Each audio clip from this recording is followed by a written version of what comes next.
Bonjour tout le monde. Bonjour Nicolas. Salut Ça va Nicolas. bien? Bonjour. Alors, juste le temps pour moi de récupérer le document. Préparé.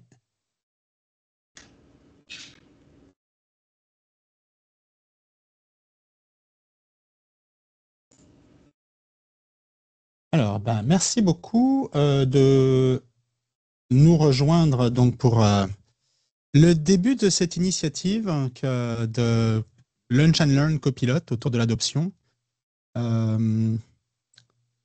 C'est ce dont on va parler maintenant. C'est juste que je suis en train de récupérer mon document et je me rends compte que c'est un peu pénible.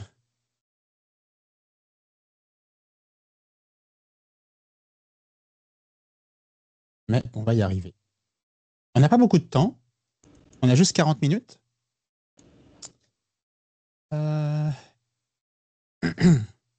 Donc, juste vous dire que ces Lunch and Learns vont être enregistrés. Comme vous l'avez remarqué, l'enregistrement sur cette réunion est démarré. Donc, merci de ne pas ouvrir votre caméra si vous ne souhaitez pas apparaître sur l'enregistrement. Merci également de ne pas intervenir si vous ne souhaitez pas que votre voix soit utilisée dans l'enregistrement. L'enregistrement sera disponible comme tous les enregistrements réalisés par le GUM 365 sur la page sur notre chaîne YouTube. Il va y avoir une chaîne dédiée sur la chaîne YouTube qui permettra donc de retrouver tous les enregistrements. OK? Alors, je vais juste essayer de faire quelque chose pour me permettre de vous partager le contenu. Il semble vouloir mettre du temps pour arriver ici. Pas grave.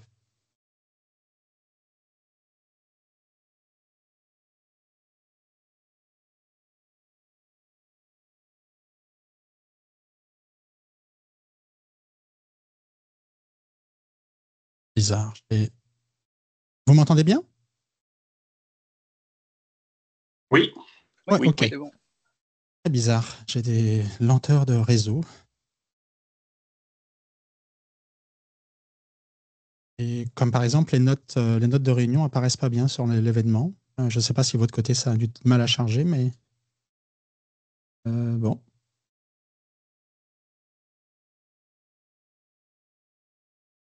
Pas accès aux notes de réunion, Nicolas. Pardon? Accès à la discussion. On n'a pas accès aux notes de réunion dans Teams. Ouais, c'est ça, hein, c'est bizarre. Par contre, on a accès à la discussion pour poster des messages. Ouais. Et moi, je suis en train d'essayer de récupérer le slide deck, puis il a du mal. Mais je vais vous partager ça dès que sera disponible. Bon, donc l'adoption. En fait, l'idée autour de cette extension au GUM, c'est déjà premièrement de vous proposer quelque chose centré uniquement sur Copilot, donc de parler uniquement de l'adoption de Copilot, et non pas de la technologie Copilot en général, même si ça pourra faire l'objet de certains Lunch and Learn, effectivement, si vous le souhaitez. Et c'est vraiment de revenir sur toutes les problématiques d'adoption. On a tous les mêmes problèmes aujourd'hui. C'est qu'on a une technologie et on ne sait pas forcément comment l'intégrer dans nos systèmes. Aujourd'hui, je suis en train de délivrer un cours Microsoft qui est le MS 4004 que vous avez peut-être déjà suivi ou peut-être déjà entendu, dont vous avez peut-être déjà entendu parler. Le 4004, justement, il fait une explication complète de ce que c'est que Copilot 365 puis comment est-ce que ça fonctionne. Le contenu est disponible sur Microsoft Learn, bien sûr. Donc, vous avez beaucoup de contenus disponibles comme celui-là. J'aimerais pouvoir vous montrer les diapositives dès qu'elles seront prêtes. Ça s'en vient. C'est bizarre, le téléchargement met énormément de temps pour un document qui n'est pas si gros que ça, à la base. Mais bon, on va y arriver.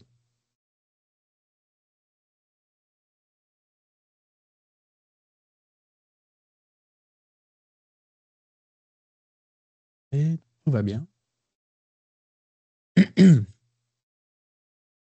Il reste 3 mégas. Je ne sais pas pourquoi c'est aussi long. Donc, on va revenir sur plusieurs choses. La première chose, c'est le GUM, qu'est-ce que c'est? C'est une association, enfin une entreprise déclarée à but non lucratif. Le but, c'est de vous fournir des événements, comme vous le savez déjà, gratuits. Je sais que certains d'entre vous participent pour la première fois ce midi, puis je vous remercie.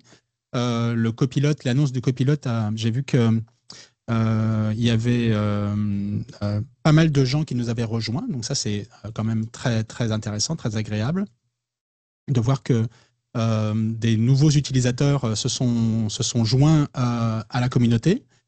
Donc c'est des événements qui restent gratuits. On organise un mensuel qui est une fois par mois, tous les premiers mardis du mois, sur tous les sujets de Microsoft 365. Et on a ensuite des activités. Voilà, j'ai enfin les diapositives, donc on va y arriver. On a des activités autour de d'un événement, on essaie d'organiser un événement annuel qui s'appelle Community Day, Microsoft 365 Community Day, autour de toutes les technologies Microsoft. Ce sont des événements gratuits qui sont proposés par la communauté. Donc, ça restera gratuit, comme ça l'a toujours été, puis c'est toujours l'ambition qu'on a de garder le GUM gratuit. Même si vous verrez probablement dans les prochaines semaines des petites modifications qui arrivent sur le groupe Meetup, puisqu'on va renommer le groupe Meetup avec le nouveau branding, etc., etc. Donc, c'est vraiment l'idée de ce groupe d'usagers. L'adoption maintenant. Vous savez que d'ores et déjà, chez Microsoft, il y a quand même beaucoup de contenu qui est publié pour l'adoption. Vous avez probablement déjà suivi les contenus de Caruana, par exemple, qui s'occupait avant de Teams et qui travaille maintenant sur la partie copilote. En fait, elle travaille sur tout ce qui est adoption en particulier. Donc, Heather et Caruana, que vous pouvez retrouver sur des vidéos YouTube, des choses comme ça.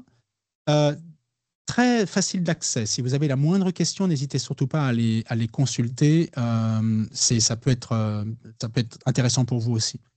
Oui, Philippe, très bon point. Les agents Copilot et Copilot Studio, ça fera partie des prochains Lunch and Learn. Je suis en train de préparer un contenu pour ça pour un de mes clients actuellement par rapport aux agents et surtout bien comprendre les limitations des agents.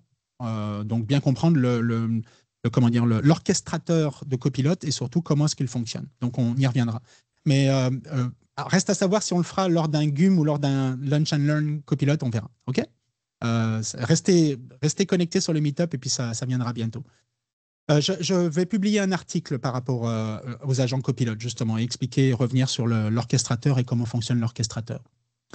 Revenons maintenant sur l'adoption. Donc, vous avez plusieurs choses qui existent du côté de Microsoft. Donc, Caruana et Heather travaillent beaucoup sur le contenu. Il y a le guide d'adoption qui est quand même à votre disposition et qui fournit pas mal d'informations sur comment susciter l'adoption. Ça reste très générique et c'est un peu le problème. C'est qu'il y a du contenu, mais tous les contenus qui sont fournis par Microsoft restent quand même relativement génériques. Et c'est normal pour cause. Ils fournissent du contenu pour des grosses entreprises et ils essaient de fournir du contenu pour la plupart de leurs clients. Donc, ça reste probablement souvent assez mal adapté à votre réalité dans les petites et moyennes entreprises. OK ? On ne va pas se le cacher. Donc, la première chose, c'est déjà de comprendre comment est-ce que vous allez pouvoir mettre en place ça dans vos équipes de travail à vous.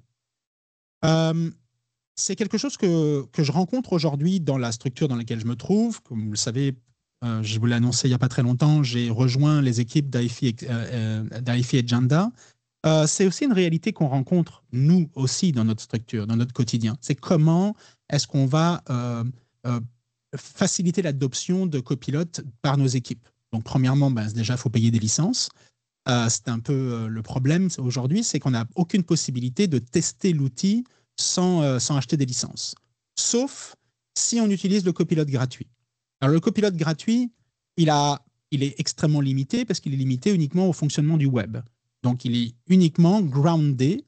Donc, les réponses sont uniquement consolidées grâce aux données qui proviennent du moteur de recherche Bing. D'accord ? Et uniquement ça. Donc, c'est la manière dont fonctionne le copilote gratuit. Après, il existe une version pro, une version à $10, qui permet d'intégrer le copilote gratuit, donc qui est alimenté par les données qui viennent de Bing, du moteur de recherche Bing, dans les applications quotidiennes. Donc, les applications quotidiennes avec une version gratuite. Si vous avez un abonnement Family ou un abonnement Live de Outlook, vous pouvez aussi, grâce à la version Pro, intégrer votre copilote à l'intérieur de votre Outlook personnel. OK ? Et là, évidemment, les données qui sont à l'intérieur de votre boîte aux lettres Outlook personnel pourront être utilisées par l'agent Copilot Pro que vous aurez ajouté à votre environnement. Puis vient ensuite l'abonnement Copilot pour Microsoft 365, où là, ce que vous achetez, c'est surtout la capacité à pouvoir consommer le graphe, à consommer les données qui viennent du graphe. C'est ce que vous payez essentiellement dans vos $47. C'est l'accès à la technologie graphe et surtout à un moteur essentiel à l'intérieur du graphe qui est le moteur sémantique. Parce que le moteur de recherche est actuellement beaucoup trop limité. Est-ce que vous savez par exemple que lorsque vous effectuez une recherche, justement, vous n'effectuez pas de recherche. Volontairement, j'ai fait ce petit lapsus. En fait, quand vous effectuez une invite, rappelez-vous que Copilot ne sait pas que c'est une question. Copilot essaye de compléter une invite que vous avez commencée. En complétant cette invite, il va le faire de manière statistique, donc en enchaînant des mots qui, pour lui, font statistiquement du sens par rapport à l'entraînement qu'il a reçu. D'accord ? Donc lui, il va chercher des informations dans des sources de données.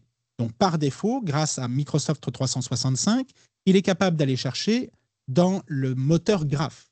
Donc il interroge Graph. Graph lui répond, moi j'ai des services qui peuvent t'aider. J'ai un service qui s'appelle le SharePoint Search, parce que oui, depuis SharePoint 2010, on n'a pas réinventé la poudre. Il y a un moteur de recherche par indexation, le moteur de recherche par défaut de SharePoint, qui a été amélioré en 2013 entre autres, mais ça reste le moteur de recherche de SharePoint. Est venu ensuite, rappelez-vous, avec SharePoint 2010, un système qui s'appelait FAST. FAST, c'était un moteur, c'était l'ancêtre du moteur sémantique. Okay, c'était une analyse, une représentation sémantique des données qui se trouvent dans le moteur de recherche. Long story short, ce que je veux dire ici, c'est que votre copilote est limité à ce que le service de recherche lui fournit comme information. Quand vous utilisez Copilot pour grounder pour ancrer vos réponses, il ne va pas utiliser toutes les réponses, tous les résultats de recherche. Il va se limiter aux 5 documents qui sont les plus remontés les plus hauts dans le moteur de recherche de SharePoint. Comment est-ce que le moteur de recherche de SharePoint fonctionne ? Il fait ce qu'il peut. Il fait ce qu'il peut avec l'indexation qu'on lui a fournie, c'est-à-dire avec les informations de métadonnées si jamais elles sont là, avec les informations qui sont prévues par l'indexation du document. Indexation du document qui est limitée au premier paquet de caractères d'un document. Donc on est extrêmement limité sur la façon dont les données vont être renvoyées et pour l'ancrage de votre LLM. Donc il faut bien comprendre cette partie-là. Mais on y reviendra un peu plus tard dans la partie technique. Au niveau de l'adoption, vous avez le Success Kit, qui est un ensemble de documents que vous pouvez utiliser pour garantir le succès au niveau d'un lancement. Okay ? Mais encore une fois, c'est très générique et c'est encore une fois malheureusement en anglais. Donc, le but de cette partie copilote à l'intérieur du GUM 365, c'est non seulement d'animer ces Lunch and Learn, mais aussi d'être capable de produire du contenu francophone pour vous. Contenu francophone qui sera disponible sur le GitHub. Donc, on a un GitHub depuis déjà un moment, ça fait déjà un moment qu'on en parle. La plupart des contenus dont on discute ici vont être traduits en langue française et seront partagés sur le GitHub. Okay ? Donc, ça sera des contenus supplémentaires qui seront à votre disposition pour vous aider. Je reviendrai sur les détails, ne vous inquiétez pas, ça viendra au fil de l'eau. Il faut un peu de temps pour que tout ça se mette en place quand même un petit peu. Kit de jour de lancement, c'est un autre package qui est proposé par Microsoft, donc que vous pouvez retrouver directement sur l'adoption encore une fois. Même si c'est écrit en français, ça reste encore du contenu en anglais. C'est quand même intéressant parce qu'à l'intérieur, vous avez des bannières, des courriels que vous pouvez utiliser, mais qui sont plutôt adaptés pour des grosses entreprises. Okay, donc c'est très généraliste. Moi, mon problème, et c'est le problème que je rencontre actuellement chez Agenda, chez iFi Agenda, mais que nos clients rencontrent également, c'est que l'intelligence artificielle pose et expose un problème majeur dans nos entreprises, le manque de leadership. On a un manque criant de leadership, c'est-à-dire que les technologies, depuis déjà maintenant quelques années, sont consommées juste parce que Microsoft vend ces technologies et que de toute manière, c'est la suite logique des mises à jour qui sont proposées par Microsoft. En gros, on suit les mises à jour parce que ça fait partie des licences qu'on a payées. Et on essaie de les exploiter au mieux. C'est souvent ce que j'entends, c'est mes clients qui me disent « je veux utiliser au maximum les licences que je paye déjà pour. » OK ? Mais ça, ce n'est pas du leadership en soi. Du leadership, qu'est-ce que c'est ? Premièrement, développer une vision. Pourquoi ? Qu'est-ce que vous êtes en train de faire ? Revenez à la source de votre entreprise. Qu'est-ce qu'elle fait ? Qu'est-ce qu'elle produit ? Votre entreprise, elle a une destination, elle a un but, elle a une vision. Donc, votre but, il faut que vous puissiez l'utiliser. Et si la vision n'est pas encore claire, il faut que vous la redéfinissiez. Par exemple, Microsoft, vous savez le motto maintenant, c'est « Empower People ».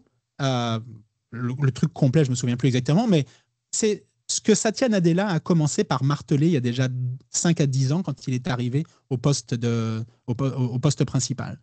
Il est revenu et il a marteler le message de la vision de Microsoft, qu'est-ce que c'est. Donc, la vision, ça doit être clair. Pourquoi est-ce que vous êtes là? Qu'est-ce que vous faites? Et il faut que vous intégriez dans cette vision à quoi va vous servir l'intelligence artificielle pour ça. Par exemple, améliorer la vie de vos utilisateurs, améliorer leur efficacité, améliorer la qualité des bâtiments sur lesquels vous travaillez. Il faut vraiment qu'on puisse sentir à quoi ça sert. Ce n'est pas juste du vent. Vous ne mettez pas juste en place de l'intelligence artificielle parce que c'est à la mode. Ça, c'est un très mauvais départ dans l'adoption.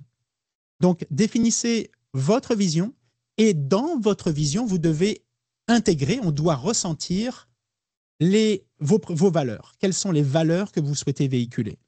Okay, ça, c'est important parce que chaque compagnie a des valeurs, elle les défend. Vous travaillez avec des clients qui souvent se retrouvent dans vos valeurs. Souvent, on s'associe, les entreprises font du business entre elles parce qu'elles partagent un ensemble de valeurs, sur la valeur humaine, par exemple. Et ça, c'est particulièrement important au moment où on entend des messages très différents sur l'intelligence artificielle va nous voler notre job, etc., etc. Donc, vous devez faire apparaître vos valeurs à l'intérieur de votre vision. On doit les sentir. Elles doivent être claires. Et vous devez peut-être même quelquefois les redéfinir. Vos valeurs, elles doivent servir à alimenter vos principes d'IA responsables. Mais ce n'est pas seulement l'intelligence artificielle qui doit être responsable, c'est votre entreprise qui doit être responsable. Quand Microsoft met à disposition le RAI, le Responsible AI, eh bien, eux, ils définissent leurs propres critères de responsabilité. C'est à vous de les définir également. Mais ce n'est pas seulement l'intelligence artificielle chez vous qui est responsable, c'est votre compagnie qui est responsable. Elle est responsable sur tout ce qu'elle fait, sur la transparence que vous proposez à vos utilisateurs, sur l'équité que vous garantissez à vos clients, etc., etc. Est-ce que vous allez répondre mieux à un client qui paye plus cher qu'à un autre? Tout ça, ce sont des principes que vous devez mettre en place et qui doivent être clairs parce qu'on doit les ressentir dans le leadership qui est passé. Donc, moi, ce que je recommande et ce que j'essaie de travailler, ce que j'avais travaillé à l'époque chez Negocium, quand j'avais déployé Enterprise Brain, on avait travaillé sur l'ensemble de la vision en interne. C'était compliqué de convaincre les gens en interne, surtout il y a 12 ans, là, quand il fallait expliquer ce que c'était que l'intelligence artificielle il y a 12 ans. Je vous avoue que c'était assez compliqué pour que les gens comprennent vraiment ce que c'était, de quoi on parlait. Revenir sur les valeurs. Oui, mais tes nouvelles bébelles, là, ok, mais ça va faire quoi dans mon quotidien? Est-ce que ça va me perdre ma job? Est-ce que je vais te payer moins cher? Est-ce que toutes ces questions-là, elles viennent dans vos valeurs. Donc, ça va venir dans votre vision. Et le pitch elevator, ça, c'est vraiment important. Votre compagnie doit réfléchir à ce 90 secondes qui va permettre de définir votre vision, d'expliquer votre vision. Un pitch elevator, comme vous le savez, c'est ce qui permet dans un ascenseur d'expliquer ce que vous faites et de l'expliquer franchement, clairement, facilement à quelqu'un. Donc, c'est ça qu'on veut avec le pitch elevator. Qu'est-ce que vous voulez là-dedans? Que vos collaborateurs puissent s'approprier le pitch elevator pour qu'eux soient les meilleurs avocats de la vision que vous déployez dans votre entreprise. Donc, vous devez faire la promotion de ce pitch elevator. Le meilleur endroit pour le pitch elevator, Noël. La fête de Noël ou les anniversaires ou les choses comme ça, quand vous avez quelqu'un dans le groupe, dans la communauté dans laquelle vous vous trouvez, qui va vous dire « Ah tiens, mais qu'est-ce que tu fais toi au fait? Tiens, ça fait longtemps qu'on ne s'est pas vu, tiens, qu'est-ce que tu deviens? Ah ben moi je travaille pour une compagnie, puis blablabla, il déroule le pitch elevator. » Et c'est là où c'est facile. C'est facile de le positionner. Ça veut dire que chacun des utilisateurs a déjà adopté cette vision. Il a déjà adopté cette façon d'utiliser les outils. Et ça, c'est un pas en avant par rapport à l'intégration dans l'adoption. Donc ensuite, vous savez que je suis un énorme fan d'un outil que beaucoup raillent depuis quelques années maintenant. Et pour cause, Yammer a été intégré d'une manière très maladroite, à mon avis, par les équipes. Et c'est une réalité. On a fait face avec l'équipe Yammer à beaucoup de difficultés technologiques parce qu'il a fallu redévelopper la totalité de la plateforme, mais ce qui n'enlève pas à la base l'intérêt de la plateforme. Vous êtes nombreux depuis quelques mois maintenant dans le GUM à poser la question de qu'est-ce que c'est que Viva? Puis on a tous entendu parler de Viva et on a tous des expériences assez négatives par rapport à Viva. On est d'accord. Mais pourtant, Viva, c'est à ça que ça sert. Ça sert à évaluer l'adoption. C'est à ça que ça sert. Donc, si vous vous posez la question de savoir comment est-ce que Microsoft fait, la proposition que Microsoft fait par rapport à l'adoption, c'est Viva. Je vous donne un exemple. On est en train de travailler actuellement, je vous donne, c'est vraiment juste un exemple que je partage. Hein. On est en train de travailler actuellement à l'intégration d'une communauté d'usagers, donc un centre d'expertise à l'intérieur de notre système. Je vais juste vous partager, parce que je ne pense pas pouvoir vous partager la totalité du site, ça ne me serait pas très convenable sur le plan de l'information, mais je vais vous partager ma proposition que j'ai faite pour justement l'académie du centre d'excellence AI Copilot. Premièrement, ça prend des personas. Okay, donc des personas, ce n'est pas très compliqué à faire. Ce n'est pas très compliqué dans le sens où, premièrement, j'ai juste demandé à ChatGPT. Ah oui, ça c'est un autre truc. Il va falloir qu'on en parle. ChatGPT. Bon, je reviens sur les personas. Les personas, le découvreur, celui qui va être curieux, novice en IA, ça va vous permettre de savoir exactement comment est-ce que vous voulez vous adresser à lui, par quels outils vous allez vous adresser à lui, quelles sont les technologies qu'il va utiliser. Donc le découvreur, ça c'est un des personas que moi j'ai identifié. L'expert pragmatique, c'est quelqu'un qui veut vraiment optimiser ses workflows avec Copilot et 365, qui a besoin d'informations spécifiques. Le décideur, ça dans ma stratégie à moi, j'ai besoin d'avoir des gens qui veulent comprendre l'approche de la gouvernance, de la conformité et toute cette question de retour sur investissement. Donc les managers, les gestionnaires que vous avez dans l'entreprise, eux, ils ont besoin de comprendre, c'est quoi mon retour sur investissement de cet outil-là. J'ai peut-être pas payé mon 47 $ parce que c'est la compagnie qui l'a fait, mais moi, dans ma job et dans l'exécution de mes tâches quotidiennes et de celles de mes collaborateurs, ça donne quoi? Okay, ça me fait gagner quoi comme temps? Donc, on doit être capable de l'évaluer, de le mesurer. Et ça va être important dans la suite. Le formateur, l'évangéliste, j'aime pas utiliser le terme ambassadeur, le terme champion, vous le savez, je vous l'ai déjà partagé. Pour moi, le terme champion est une mauvaise idée. Ça fait référence à des choses malheureusement assez négatives souvent. Et le problème du champion, c'est que mal utilisé, ça va se retourner contre le projet. Le champion, c'est demander à une personne qui n'est pas payée pour de vous fournir de l'assistance parce que c'est le fun pour lui. Ouais, mais sauf qu'à un moment, quand il va plus trouver assez de temps pour faire sa propre tâche à lui et réaliser ses propres objectifs, ce qu'il aimait faire jusqu'à maintenant, ça va se retourner contre vous parce qu'il va commencer à ne plus du tout l'aimer. Et ça nous est déjà arrivé dans le passé par rapport à plein d'outils qu'on a commencé à utiliser. Rappelez-vous, avant la pandémie, c'est comme ça qu'on a essayé de faire avec Teams, et ça nous a pris une pandémie pour que Teams fonctionne. Soyons clairs, sans pandémie, Teams n'aurait pas marché, parce que l'approche était autour des champions et que ça commençait à se retourner contre l'outil. Donc, ça nous a pris une pandémie pour que ça fonctionne. Donc, le formateur et l'évangéliste, c'est une bibite un peu particulière. Il faut le traiter, il faut l'utiliser à la bonne manière.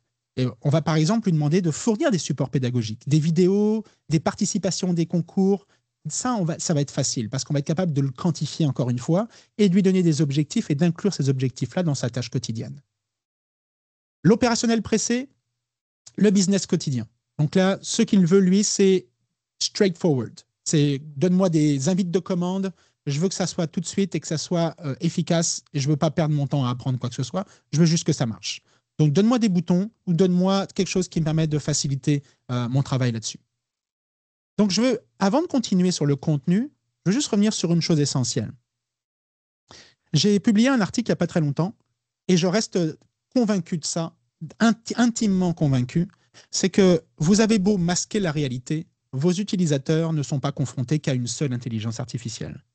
Que même si vous avez payé 47 $ par mois par utilisateur pour votre compagnie et que vous souhaitez que ça soit uniquement ça et ça qui soit utilisé, vous ne souhaitez peut-être pas entendre parler des autres intelligences artificielles dans votre centre d'expertise, sauf que la réalité de vos utilisateurs, c'est que tous les soirs, quand ils quittent le travail, ou plusieurs fois par jour, quand ils utilisent leur téléphone pour savoir comment va le monde et comment va leur Facebook, ils utilisent d'autres intelligences artificielles.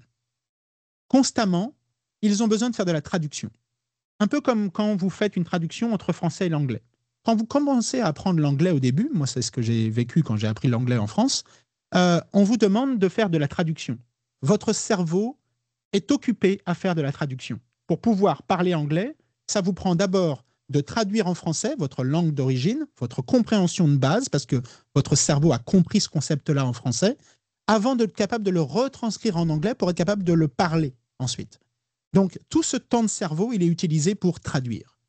Et puis, un jour, vous migrez au Québec, et puis un jour, d'un seul coup, magiquement, ben, vous n'avez plus besoin de faire cette traduction en français. Vous êtes capable de comprendre l'anglais et de le parler directement. Vous venez de gagner un temps considérable dans votre chaîne de traitement et dans votre chaîne de réflexion. C'est ce qui se passe avec l'intelligence artificielle générative. Vos utilisateurs, tous les soirs, quand ils rentrent, ils utilisent Gemini, ils utilisent Siri, ils utilisent même plusieurs fois par jour Gemini et Siri, puisque c'est sur leur appareil mobile. Ils utilisent ChatGPT probablement parce que ça se trouve, ils ont un abonnement qu'ils ont payé personnellement parce qu'ils ont un Gmail et que ChatGPT est directement intégré à l'intérieur, ou Gemini pour pouvoir répondre à leur courriel. Bref, ça, c'est la réalité. Plus vous allez oublier de traiter ça, et plus vous allez faire baisser votre taux d'adoption. Parce que plus ce sera plus compliqué, plus ce sera compliqué pour vos utilisateurs, une fois qu'ils seront revenus à leur bureau, de se dire « Ah oui, comment je faisais ça déjà dans ChatGPT ?» Ils vont toujours passer par cette phase de raisonnement qui les raccrochera à la technologie d'à côté. Donc, plus vous allez intégrer Copilot gratuit et plus vous allez intégrer Copilot Pro dans votre adoption, et plus vous allez également intégrer de passerelles, des quick gateways entre ChatGPT et Copilot, plus vous allez améliorer votre adoption. Ça a l'air complètement niaiseux, c'est peut-être même presque... ça paraît être une mauvaise idée, mais je peux vous dire que dans les faits, ça marche. Et ça marche réellement. L'adoption est multipliée. Parce que l'utilisateur est capable, mois après mois, de faire une association directe entre « Ah oui, je l'ai fait entre ChatGPT, c'est ça dans Copilot ». Puis à terme, il va être capable de dire « Oui, oui, c'est ça dans Copilot ». Il ne parlera plus de ChatGPT. Donc, c'est comme ça que ça marche. Et puis, croyez-moi sur parole, ça marche aussi au niveau de l'adoption. Donc, qu'est-ce qu'on retrouve dans notre centre d'expertise? Premièrement, moi, ce que j'ai mis, c'est bien simple. On part from scratch. Un accueil avec les actualités, mais pas les actualités de Copilot. Et c'est ça tout le problème. C'est que quand vous suivez les contenus de Microsoft, ce qu'ils vous mettent à votre disposition, c'est ce qui leur permet à eux de garantir que vous avez compris pourquoi est-ce que vous payez 47 $ par mois de licence et que vous soyez capable de consommer des services supplémentaires, donc des nouveaux produits supplémentaires, des nouvelles licences que vous n'avez peut-être pas. Donc, si vous appuyez sur les actualités et les actualités fournies par Microsoft, ça ne marche pas. Donc, ça prend quelqu'un chez vous capable de produire des articles, capable de produire du contenu. Est-ce que c'est du contenu qui vient de contenu proposé par Microsoft? À 90%, oui, ça sera le cas. Sauf que je ne suis pas plus intelligent qu'un autre. Mon blog fonctionne mieux depuis quelques mois. Pourquoi? Parce que j'ai un assistant pour m'aider à écrire. Mes articles, ils sont groundés sur ma réflexion, mais l'écriture est assistée par un assistant intelligent. Pourquoi est-ce que je ne le ferais pas? Je paye pour ça. L'assistant est là et sincèrement, il donne un très bon résultat. À l'intérieur de Viva Engage, vous avez la possibilité d'écrire des articles dans votre storyline et dans votre storyline, vous êtes capable de proposer vos propres articles. Donc, si jamais je vais dans mon storyline, je vais juste essayer ici d'aller dans mon Engage, vous avez la possibilité de publier vos propres articles et dans Engage, vous avez votre copilote. Le copilote est là pour vous aider à écrire la totalité de votre article. Donc, il vous assiste là-dessus. Donc, si je regarde mon storyline, j'essaie de ne pas montrer trop d'informations ici. Donc, si vous regardez dans mon storyline, j'ai publié, par exemple, et c'est la raison pour laquelle j'ai quelques-uns de mes collègues qui sont présents sur le meeting aujourd'hui, j'ai publié un article et je commence à produire du contenu. L'accueil et l'actualité doivent contenir les informations que vous avez curées, que vous avez analysées et nettoyées. Okay, vous avez filtré les données. Ne publiez pas les informations de Microsoft parce que ce n'est pas le même but du tout. Microsoft n'essaye pas de faire que vous adoptiez la technologie. Microsoft essaye de vous vendre des licences, soyons clairs. Okay, leur business, ce n'est pas de faire que vous adoptiez une technologie plutôt qu'une autre. Leur business, c'est de vendre des licences. Puis, au milieu, pour leur permettre de vendre des licences, il faut que vous compreniez comment fonctionnent les outils. Donc, c'est juste un corollaire, finalement, au fait de vous vendre des licences. Vous, dans votre compagnie, vous n'êtes pas là pour acheter des licences. Vous êtes là pour délivrer une vision. Encore une fois, on y revient sur la vision que vous avez développée. Actuellement, à l'intérieur de Viva Engage, vous avez un espace pour le leadership. Donc, vous avez tout ce qu'il faut à l'intérieur pour développer votre leadership et pour mettre en place justement le leadership.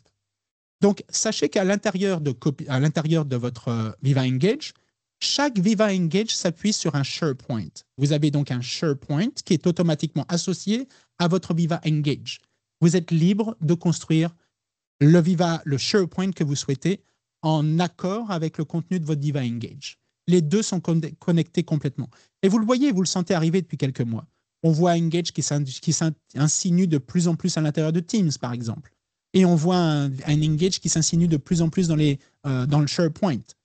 Si vous regardez bien, vous verrez que dans Viva Engage, il y a un post qui s'appelle article, un type de post qui s'appelle article.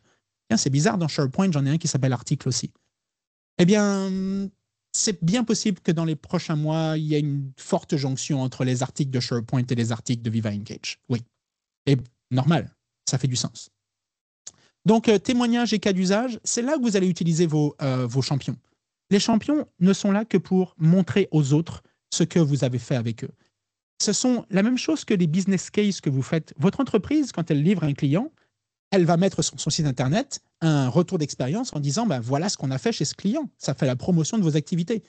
Exactement la même chose que vous devez faire ici. Pour ça, ça prend un community manager. Ça prend quelqu'un qui s'occupe de la communauté.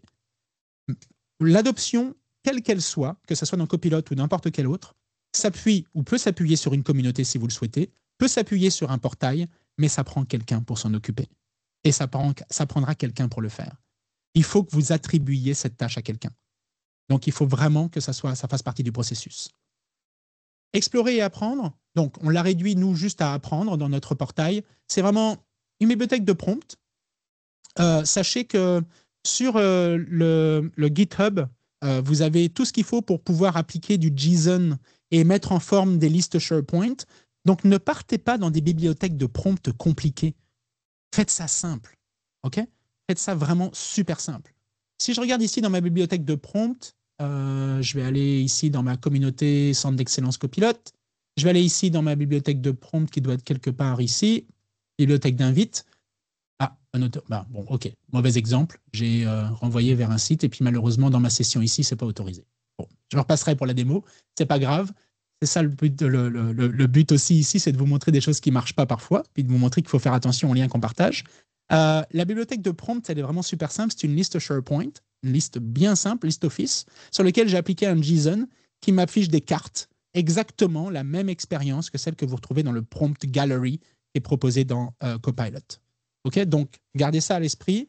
Pas besoin d'aller charger des applications Teams, Power Apps, etc. Vous pouvez le faire, mais rappelez-vous que ça amène de la maintenance supplémentaire. Donc, une application Teams, c'est le fun. Moi, j'adore ça. Je suis le premier à en faire la promotion. Mais ça implique de la maintenance supplémentaire, ce que vos équipes n'ont pas forcément envie d'avoir en plus en termes de gestion. Tutoriel et formation. Bon, nous, c'est un peu notre métier chez AFI, donc c'est un peu ce qu'on fait. On fait des articles, des webinaires, des quick wins.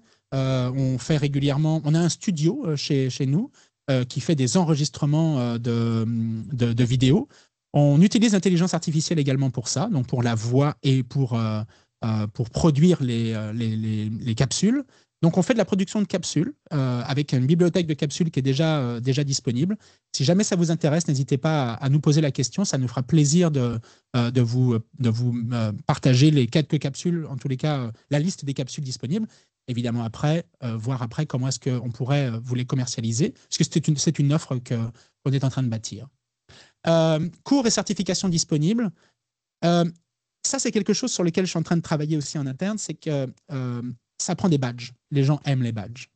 Microsoft l'a bien compris. Dans Microsoft Learn, vous avez des badges, mais il faut que ça soit des badges Microsoft Learn.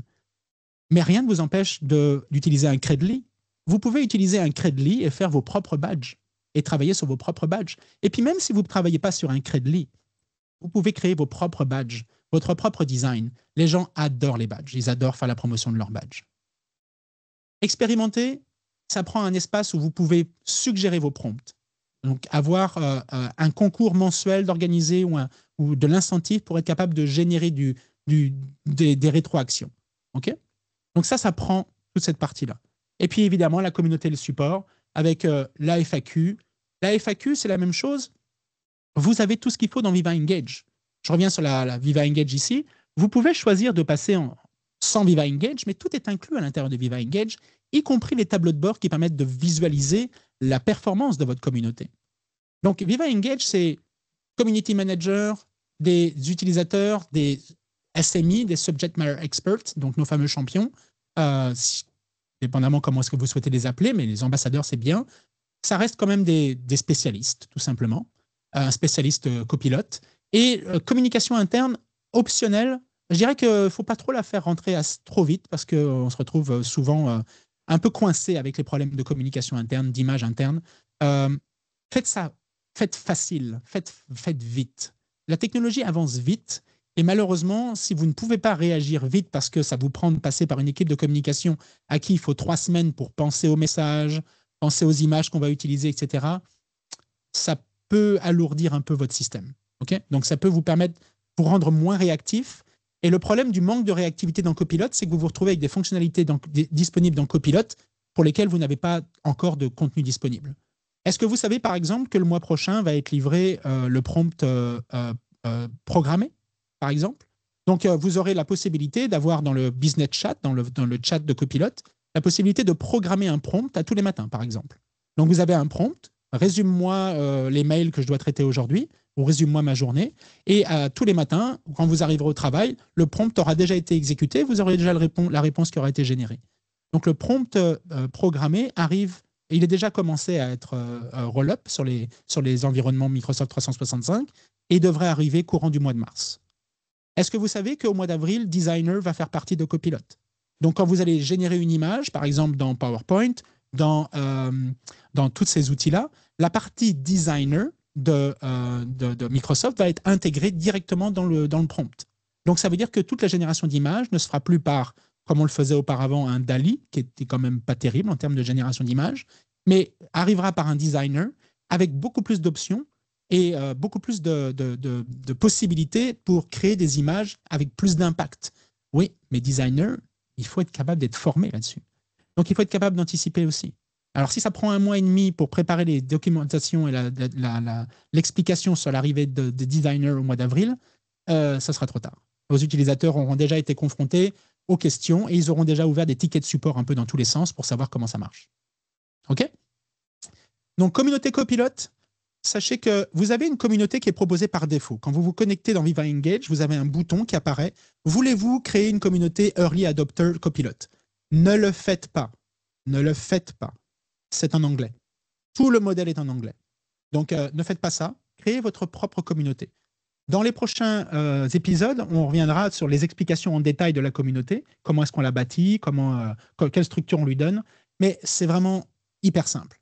Donc, vraiment, le centre d'excellence Copilot, d'ailleurs, personnellement, j'appuie beaucoup pour que ça soit plutôt Academy AI ou centre d'excellence AI, et qu'à l'intérieur du centre d'excellence AI, vous ayez un sujet particulier qui est Copilot.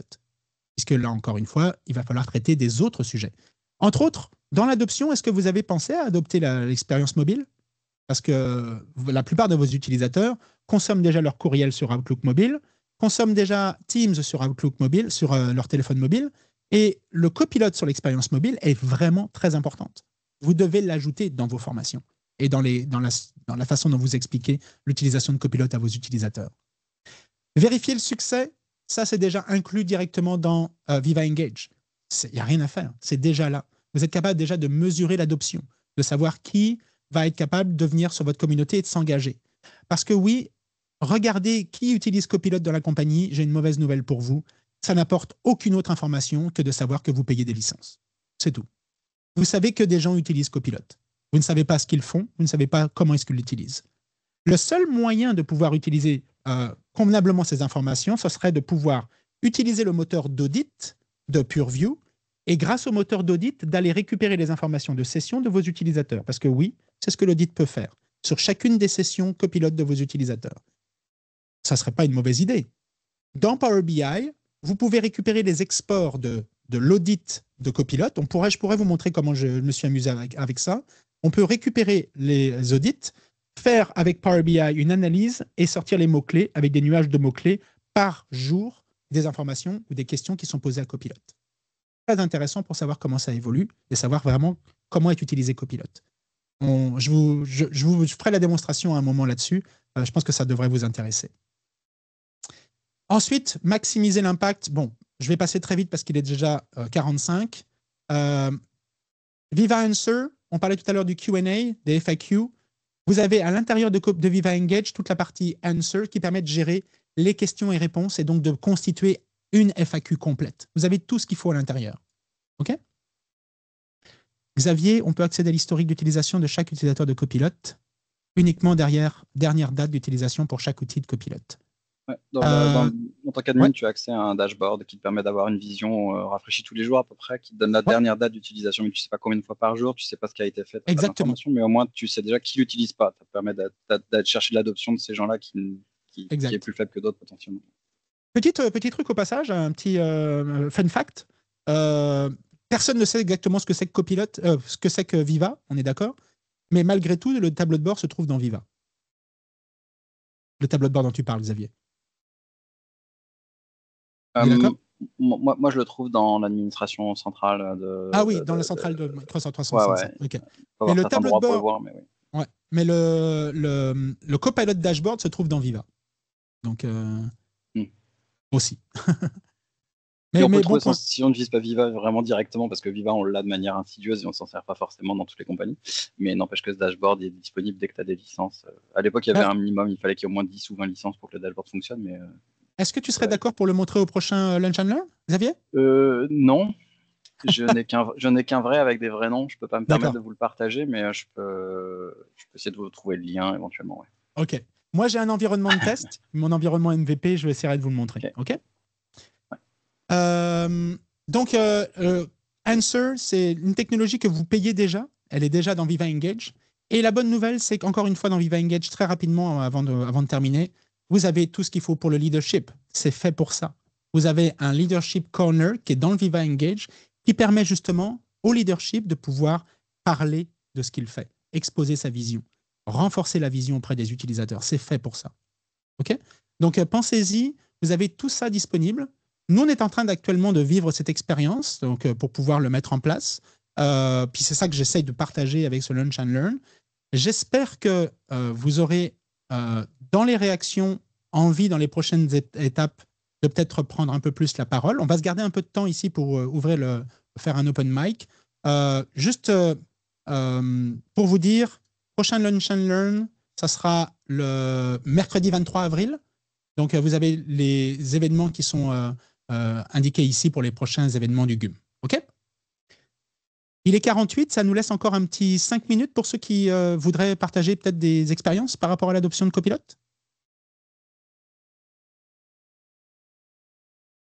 Est-ce que ça fait du sens, ce dont je vous ai parlé depuis 40 minutes?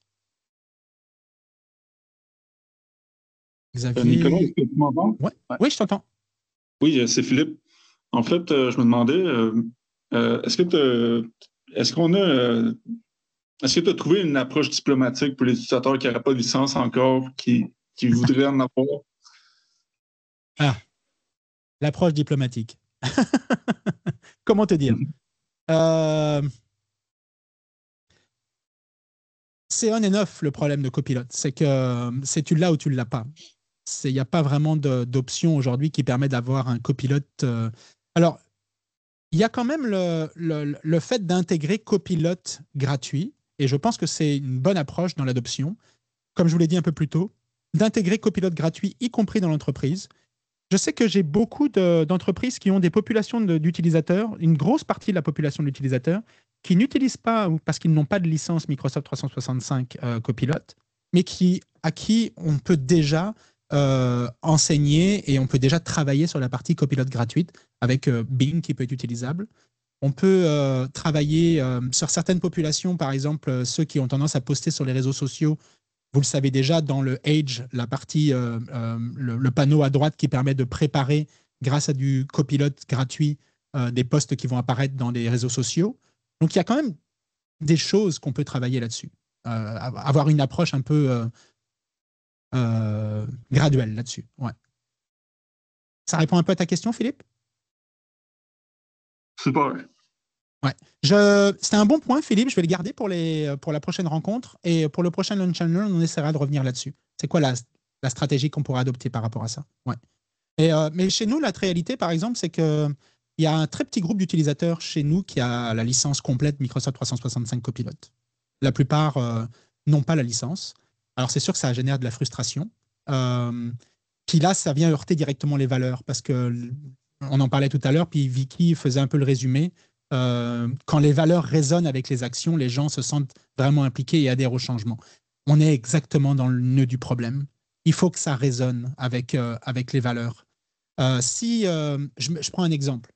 Si une des valeurs de votre compagnie, c'est les valeurs humaines, et que vous faites de la discrimination entre des utilisateurs qui ont Copilot et d'autres qui ne l'ont pas sans vraiment donner d'explication, ça apparaît comme heurtant directement les valeurs de votre compagnie. Donc les utilisateurs ne comprennent pas.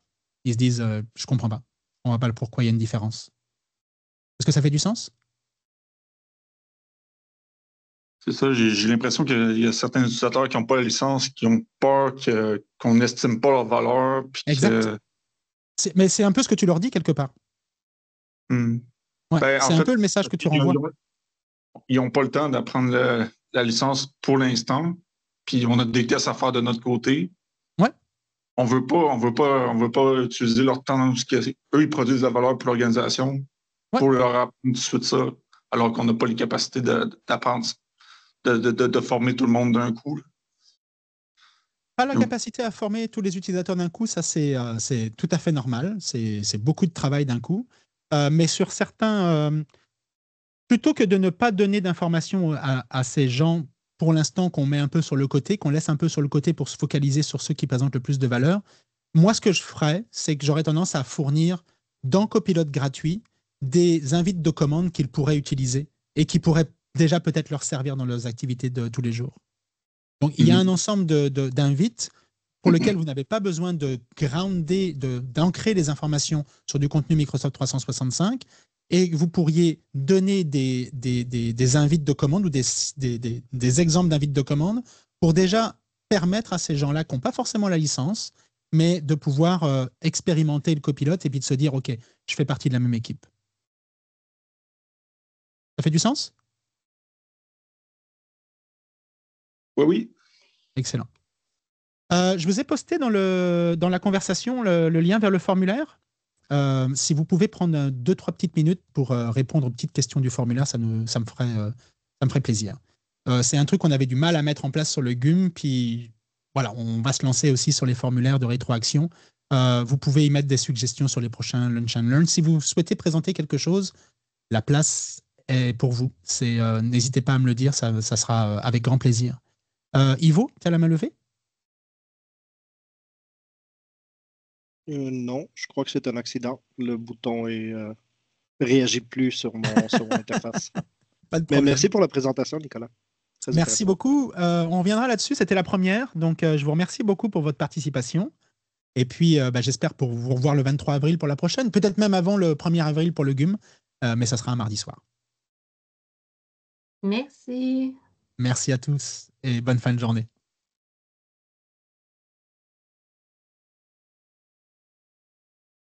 Merci, au revoir.